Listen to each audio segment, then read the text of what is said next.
Menurut Papa penting nggak sih menggunakan sepatu klit saat bersepeda? Sangat penting sekali ya. Kalau menggunakan sepatu klit otomatis tenaga yang dikeluarkan lebih dikit tapi lebih laju gitu ya. Iya. Efisien tenaga juga lebih banyak. Otomatis otot yang bekerja karena seluruhnya tidak mudah lelah gitu loh.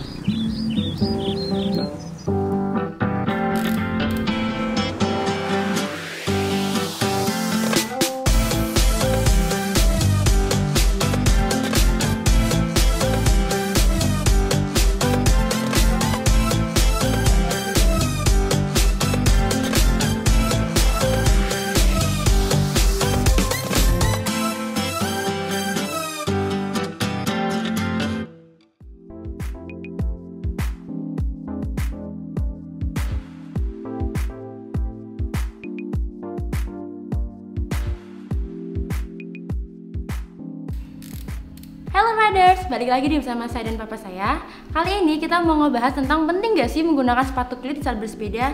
Dan yang kedua, kita juga mau ngasih tahu nih jenis-jenis sepatu sesuai dengan kegunaannya. Menurut Papa penting gak sih menggunakan sepatu klit saat bersepeda? Sangat penting sekali ya. Kita ambil positifnya, dimana kan putaran kita tuh harus bulat.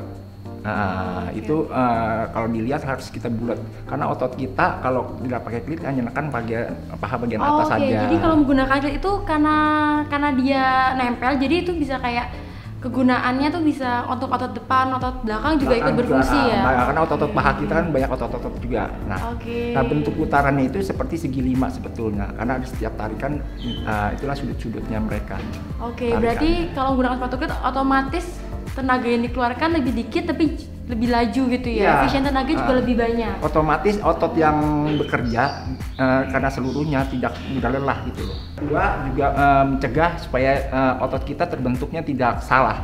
Nanti kalau kita salah goesnya, otomatis nanti bentuk ototnya berbeda sehingga kita kan postur tubuh kita kan mungkin ada bengkok ke kiri atau ke kanan. Nah Pak, untuk yang pemula nih yang mau beralih dari sepatu sneakers biasa ke sepatu klit tuh kan biasanya gak semua orang balance kan. Nah itu gimana sih tips-tipsnya supaya nggak jatuh konyol atau supaya aman gitu?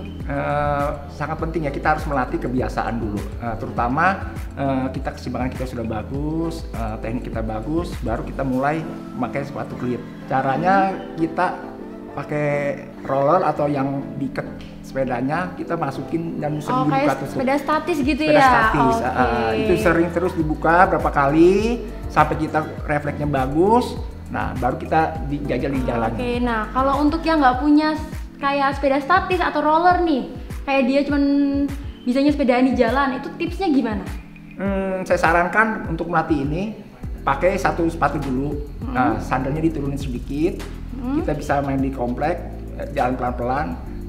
Belajar masukin dan buka tutup. Berarti pakai sebelah dulu. Jadi kalau ada apa-apa yang sebelahnya itu masih bisa turun. Nah gitu Riders. Dan untuk setelannya sendiri tuh kayak ada nggak sih misalnya kayak kencang atau kendor atau gimana?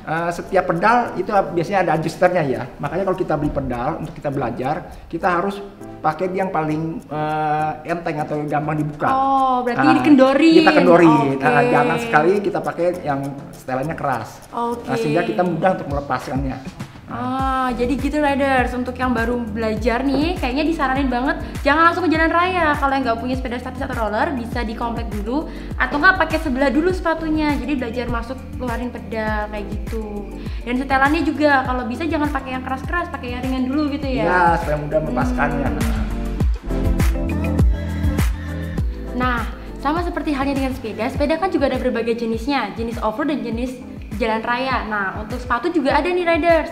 Yang ini itu jenisnya buat off-road dan yang ini untuk road. Nah, untuk off-road sendiri itu dibagi jadi beberapa jenis sepatu juga. Seperti contoh, yang ini buat XC dan yang ini buat enduro. Nah, untuk roadnya atau jalan raya juga terbagi sebagai beberapa bagian. Kayak contohnya yang ini Aspire. Dia bawahnya itu karbon, dia lebih keras. Dan satunya lagi ini buat indoor, dia lebih empuk dan juga bahannya tuh kayak lebih cocok untuk indoor gitu. Nah kan jenis sepatunya ini beda, fungsinya juga beda. Nah bisa jelasin nggak Pak, tapel sama pedalnya untuk road itu ya seperti gimana sih?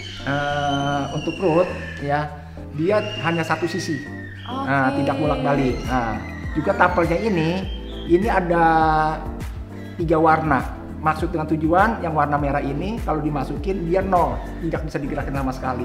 Nah fungsinya dia untuk yang jarak pendek, bukan power yang full. Tapi kalau yang sedang itu warnanya biru, biasanya untuk bergerak sedikit, dan yang warna kuning bisa lebih banyak. Kalau yang lebih banyak itu biasanya kita gunain untuk yang jarak jauh, supaya kaki kita masih bisa gerakin. Supaya nggak pegel ya. Dan juga. kayaknya kalau pemula tuh lebih cocok pakai yang kuning ya, karena pakai yang kuning. Nggak terlalu keras. Nggak terlalu keras, lebih santai bergeraknya. Oke, nah untuk yang MTB nih bisa dijelasin nggak? Nah, untuk pedal MTB ini biasanya ada dua sisi ya, ada atas dan bawah. Maksudnya dengan tujuan apa? Supaya cepat dia masukin, karena kalau kita off-road itu sering buka tutup pedal, banyak nuntun ya, banyak jadi nggak harus cepat atau gimana, buka dia mesti masukin juga tetap. Biasanya dia masukinnya dia lebih di tengah. Contohnya seperti ini ya, ini salah satu tapel untuk SPD. Jadi ditekan saja, dimasukin langsung ditekan, biasanya langsung kunci. Oh, jadi lebih gampang ya? Lebih gampang. Dan ini pun ya, klitnya ini ada dua macam. Ada yang nggak bisa digerakin, ada yang bisa digerakin. Maksudnya ya kalau nggak bisa digerakin supaya ini untuk yang buat cepet, yang aksi yang nggak ada terlalu teknikal. Kalau yang bisa digerakin biasanya ini untuk yang trail atau yang enduro atau untuk yang lebih ekstrim, biar lebih cepat gitu cepet, ya, atau masih bisa ngimbangin buka tutup. Jadi beda ya untuk road sama untuk XC, jenis pedal dan jenis tapelnya juga beda gitu sedikit riders. Nah tergantung kalian nih sepedanya yang mana bisa disesuaikan. Nah sekarang saya mau coba praktekin menggunakan trainer atau roller ya. Nah untuk memasangnya itu gampang banget, cuman tinggal ditekan gini aja. Nah dan untuk melepasnya pun gampang banget, cuma tinggal dikeluarin gini, dia lepas. Nah untuk tipe pedalnya yang ini tipe pedal yang masih single, jadi dia tuh masih gerak gini, sehingga tuh gampang banget tuh pemula yang mau belajar, karena dia tuh gampang lepas dan gampang juga dipasang.